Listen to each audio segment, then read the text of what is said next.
How to use Telegram without phone number. Hey everyone, welcome to our channel. In this video, I'm going to guide you on how you can use Telegram account without a phone number. So without any further ado or delay, let's get started with today's video.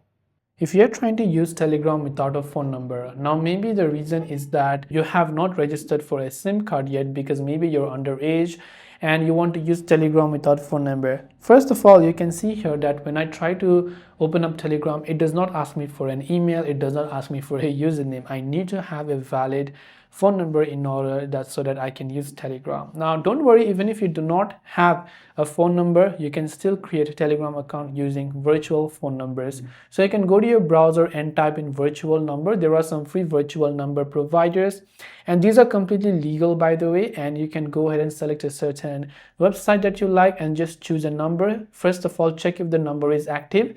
You'll know if it is active if it's receiving messages in a couple of minutes and seconds. So you can use the same number to log in and create an account on Telegram. It will send a verification code.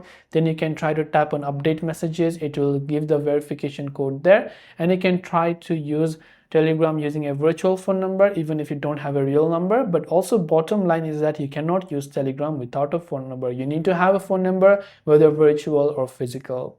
So I hope this video pretty much helped you understand. If you have got any further questions, feel free to leave them down below. Thank you for watching and see you in the next video.